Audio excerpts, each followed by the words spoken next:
নমস্কার বন্ধুরা, welcome to আরকে sports. আশা করি তোমরা সবাই সুস্থ ও ভালো আছো। তো আজকের এই ভিডিওতে কিছু গুরুত্বপূর্ণ আপডেট শেয়ার করার রয়েছে।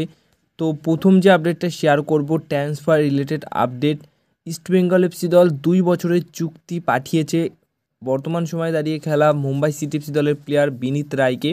বিনীত রায়ের কাছে ইস্টবেঙ্গল এফসি দলের তরফ থেকে 2 বছরের চুক্তির অফার এসছে। তো এখনও অবধি তিনি কোনো সিদ্ধান্ত নেয়নি। যদি তিনি মনে করেন যে মুম্বাই সিটি এফসি দল ছেড়ে ইস্টবেঙ্গল এফসি দলে সই করবে, সেটা কিন্তু তোমরা পরবর্তী সময়ে জানতে পারবে।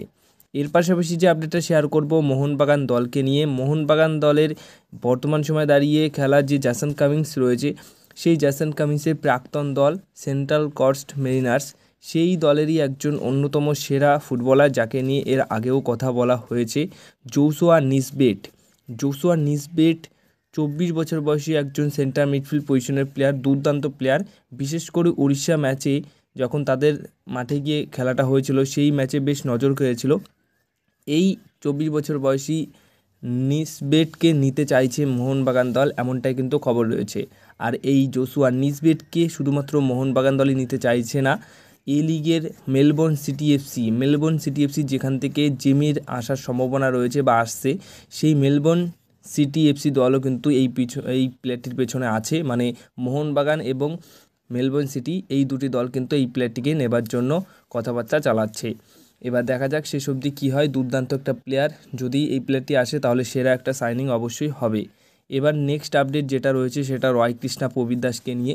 তো রয় কৃষ্ণা প্রবীর দাস পুরো মোহনবাগানের অন্যতম সেরা প্লেয়ার। তো তারা মোহনবাগান দল ছেড়েছে এবং কলকাতার অন্য কোনো দলে তারা খেলতে চায় না, সেটা তারা সরাসরি অন ক্যামেরায় বলে দিয়েছেন। এবং তাদের কাছে ইস্টবেঙ্গল, মোহামেডান, তারপর এই দুটি দলের অফার তো ছিলই। তো তারা বর্তমান সময় দাঁড়িয়ে এখন কিন্তু কলকাতাতেই রয়েছেন।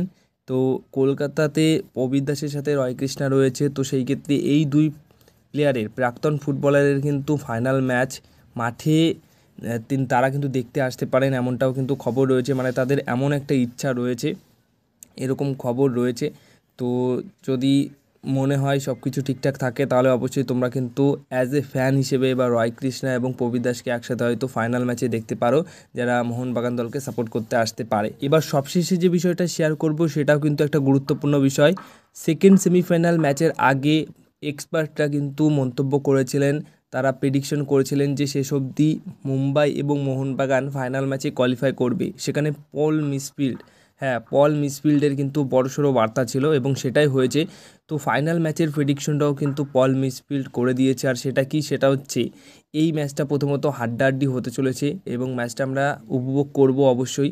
দুর্দান্ত একটা ম্যাচ আমরা দেখতে চলেছি এবং দুর্দান্ত ম্যাচের সাক্ষী আমরা হতে চলেছি, যেখানে হাজার হাজার সমর্থকরা এই ফাইনাল ম্যাচে থাকছে।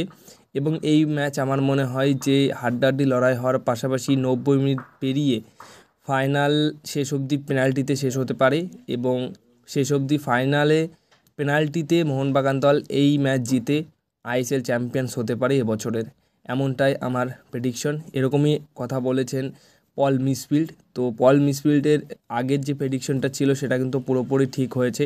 এইবার দেখা যাক ফাইনাল ম্যাচের প্রেডিকশনটা তার ঠিক হয় কি হয় না। বাট তোমরা অবশ্যই কমেন্ট বক্সে জানিও যে পল মিসফিল্ডের মতো, মানে তোমরাও কি সহমত, কোন দল জিতবে ফাইনাল ম্যাচ এবং শেষ অবধি চ্যাম্পিয়ন হবে, সেটা অবশ্যই কমেন্ট বক্সে